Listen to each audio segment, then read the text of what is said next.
Alright guys, and welcome back to First Hour Thoughts. Today we are going to be reviewing Scarlet Nexus. I've just gone and played the game. It was quite enjoyable, but we're going to go into it in a bit more detail, talking about obviously the story, the graphic and the graphic style, as well as the gameplay itself. So let's get into it. Right, so when you load up the game, you have a choice between two characters, a male and a female one. I went for the male one, who is called Yuito. And basically, you start off the game learning that he wants to become an OSF candidate. He's got an assessment coming up, and you basically have to do that assessment for him and get him passed.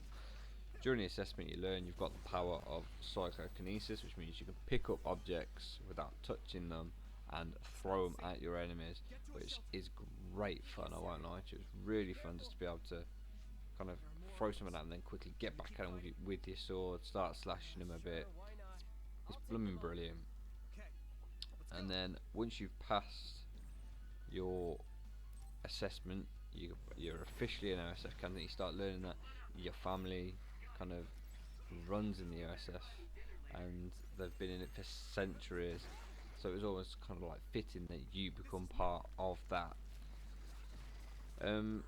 After you learn all this, you start to get to a city invasion by a group called the Others, which at the moment appears to be some weird plant things that throw fuel at you, and well, a vase of flowers with legs. Basically, you have to fight your way through that, and then once you've got to a certain point, you meet two female characters, Kasane and Naomi, who help, and they are also OSF cadets. The only thing you don't really understand is you're not supposed to attack the others.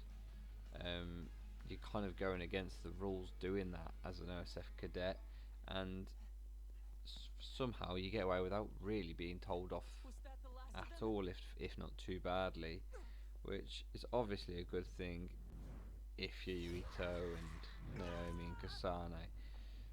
But you actually then get to meet your platoon that you're getting put into, and where you are put in with a childhood friend, Hanabi, and you get to talking, and I believe there's going to be a bit of a love connection between your character and Kasane, because Hanabi knows Kasane and Naomi, and they seem to have that information about the other girls, and there seems a bit of interest there. To be fair, a little bit of interest.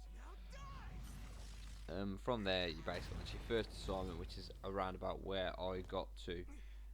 All in all, the story is quite hard to follow at the start. I think it's a bit slow paced, which is fine. It's perfectly fine to have a slow paced story, but it's just a bit you're having loads of information blurted at you because it is very cutscene heavy, which is fine. Again, the start of the cutscenes is absolutely incredible, but we'll get onto that in the next section.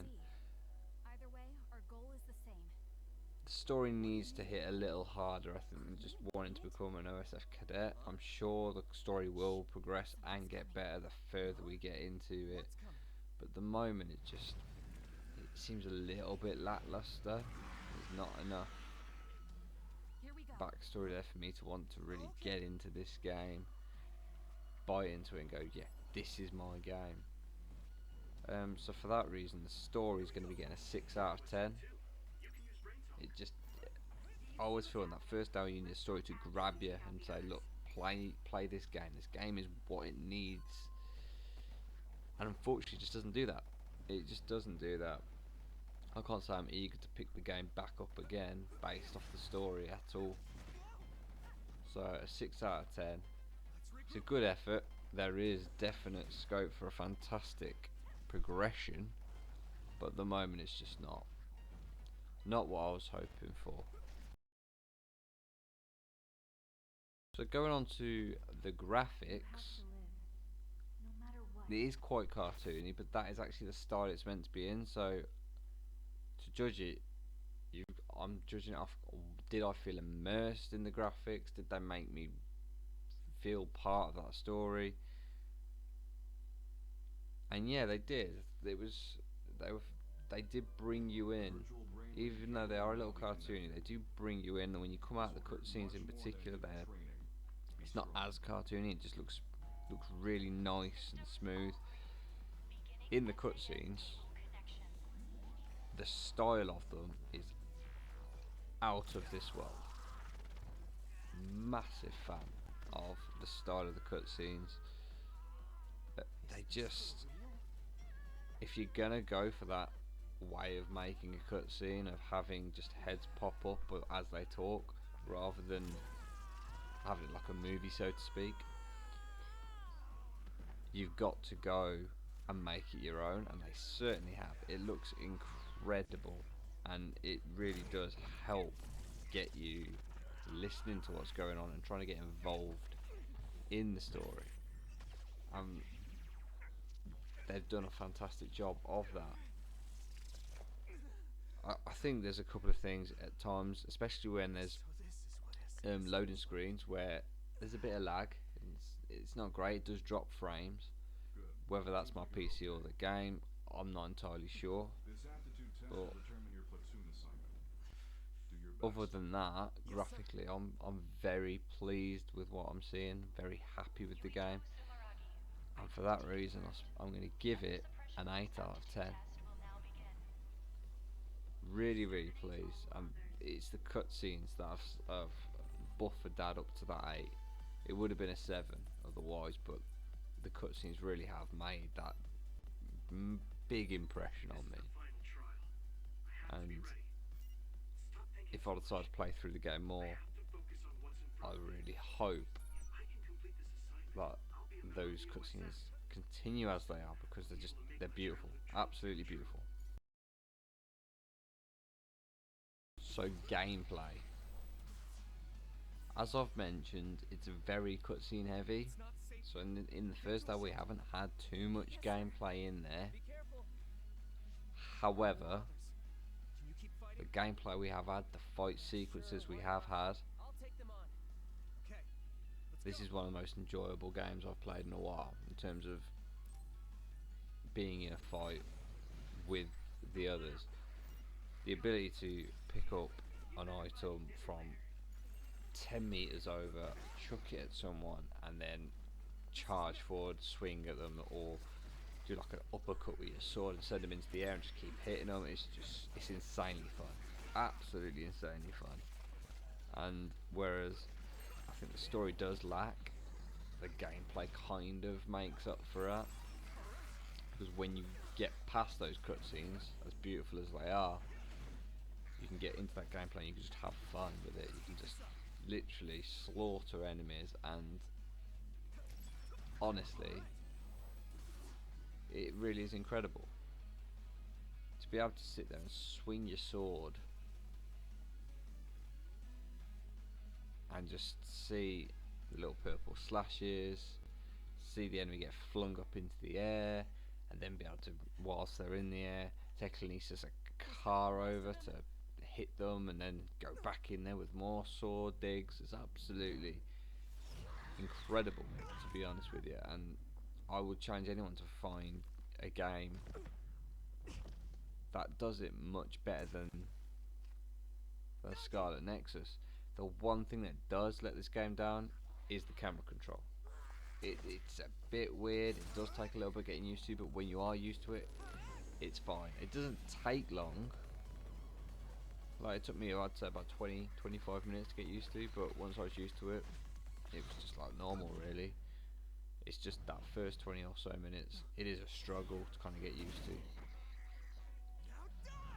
But overall, the gameplay is probably the best thing about this game, and for that reason I'm going to give it a 9 out of 10. I think it is insanely fun. It's a shame the story lets this game down a little bit, or should we say, not necessarily the story, because I haven't played it all, but the start to the story, the pace of it lets it down a little bit at the start, but otherwise I'm hoping this game will pick up.